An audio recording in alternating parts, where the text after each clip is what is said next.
Resolve, toughness, battling for your brothers. That was a good football team we beat in a really good environment, and we knew we were going to get their best shot, and I think we did get their best shot. For a while, it didn't look very good. We were struggling to slow them down on defense. They do a good job of shift trade and motions and getting us misaligned and give them credit. I thought they did some good things, but we hung in there. We just hung in there on some stuff. Made some corrections in the third quarter finally. I think we get 3 or 4 stops in a row, a couple picks that we had to have. And then our offense, when they had to make plays, made big-time plays. I mean, we had some big-time drives.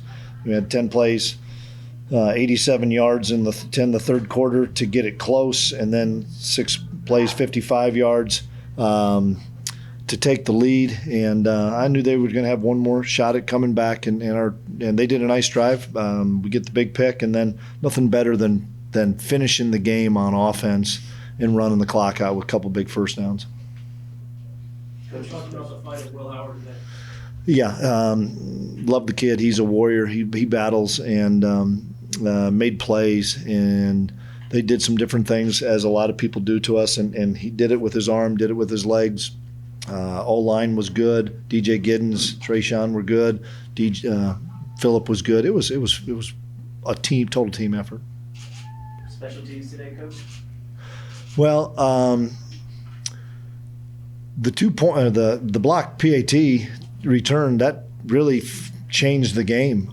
Even though they end up getting ahead, I get it. They get ahead, but they were chasing those points all game. And then we go for 2 and get it. There's your 4 points right there. So we convert our 2-point conversion, and we block one. Nate Matlock did a phenomenal job splitting the gap, getting a big block. And then Keenan Garber, the local guy, takes a thing and scores. And that was, even though it was pivotal because it came to be the final point differential. What about the fans? It was loud in here, and it was hard to hear, partly because of the music they play is deafening. So I mean, sometimes it drowns out the fans. It's so deafening. But K-State fans showed up big time, and how cool was that for us to get with Dr. Trace, with our whole team and the band. That band and Dr. Trace are as much a part of K-State football as anybody we have, and can't thank him enough. He's one of my favorite people. Lifts me up sometimes when I'm down, and I was glad that they could all experience it with us. Chris, what do you think you guys figured out on defense there late in the second? Some of it was alignments and the fact that they trade shift motion so much, and some of it was alignments and getting an extra hat to the option side of things. And then when they did try to throw the football, they had one really nice play out of an unbalanced set throwing the ball, but we changed some coverages up. I thought Joe did a good job changing a couple coverages up that got us a couple interceptions, but I don't think we tackled exceptionally well. Give them credit. They've got good running backs and good players there, but I don't think we tackled especially well, but we never gave in. We always stayed in the fight. What's it mean for your seniors? Man, it means the world to them.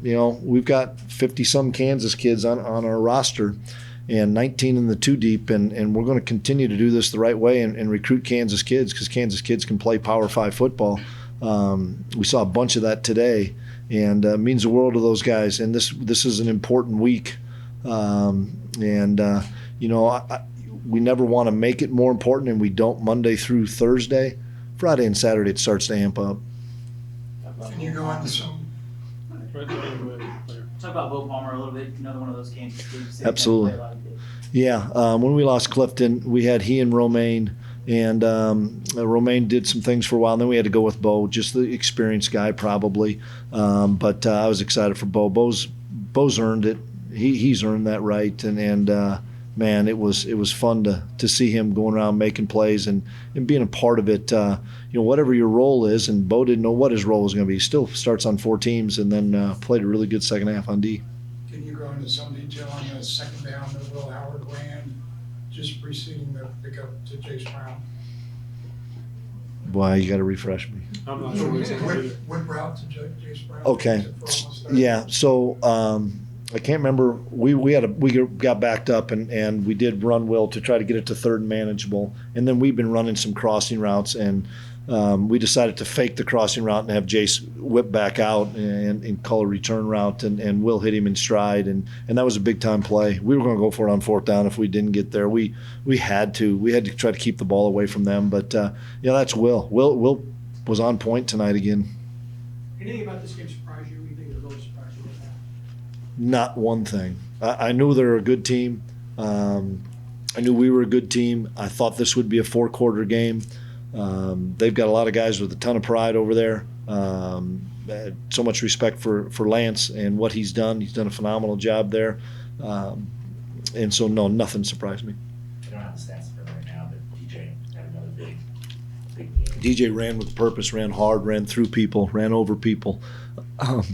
Sometimes it's not blocked up for anything. He got 3 or 4. I thought Trayshawn, at a critical time, popped a 50-yarder. That was, I think we were down 27-16 at the time, and got stuffed on second down. The crowd was cranked up, and we rushed, get it for 50 yards, go in and score, make it 27-24 with going for 2, and all of a sudden, I think the momentum flipped to us. How concerned were you at halftime? I think they had the ball for 20 minutes. I was concerned because we couldn't get off the field, absolutely, but I wasn't concerned because you couldn't have found a better night for football. I mean, no wind and 50 degrees, but we couldn't get off the field. That credit to them, credit to their offense and their coaches. They did a phenomenal job of game planning us. You mentioned the resolve right at the start. What was the mood on the sideline when you guys fall behind 11 and start fighting back? We talked about that in the locker room. Nobody flinches. You know, we were down at Texas. Nobody flinched. We were really down at Oklahoma State. Nobody flinched. And we felt like we'd get a chance to get this thing into the fourth quarter. And that's all we're always asking for and ever wanting is, man, keep fighting, keep the fight up. And that's the culture. You know, everybody talks about what is culture. You see that right there. That's culture on display. When kids are like, man, we're good. We're fine. Somebody's going to make a play and we're going to flip this momentum. And we don't take it lightly. Our kids don't take our culture lightly. And when you have as many guys as we have that have been here 4, 5, and 6 years, man, those guys are going to fight to the bitter end. You touched on it a little bit, but what do you think the biggest point of return was? You mentioned the block PAT and a couple other plays. There's ever a moment where Just getting stops for us finally on defense, making them punt the football, and then our offense our offense was going to be tough to stop in that fourth quarter. We were wearing them. Our O-line's really good. You guys took advantage of some chances too. I think they almost had a pick 6, and then you go and drive 83 yards, and you had a fourth down. They stopped you and a penalty, and you took advantage of that. How big was that? It was big, and I mean, hey, I've been on the other side of it. When we've dropped a pick 6, inevitably you're going to score. You know, they had a fumble that we should have picked up, and we didn't pick it up. They gave us one, and we didn't pick it up, and it ended up being a 20-yard gain, which we can't have. I mean, we get them to put it on the ground. We got to get it ourselves. But you make your own breaks, and I've been in this game long enough, and I've seen it happen where you don't make a pick, and it goes and scores. You tip a ball, and you should pick it. It's called the game of football.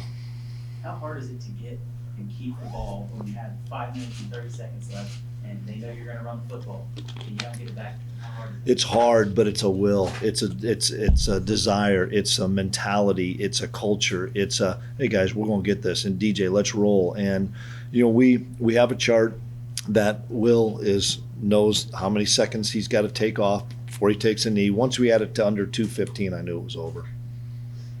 Coach, was this in any way a tiny example of your whole season as far as battling through adversity and at times where it looked like you guys were down, things were grim and come back? Potentially it is. We got great kids in that locker room.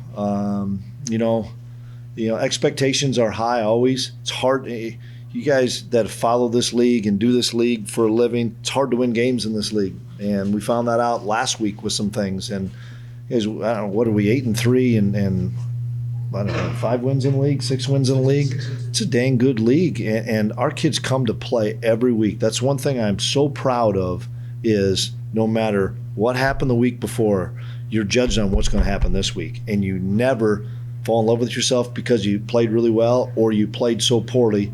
Everything's a 1-week season, and our guys lock into that, and that's a credit to those players.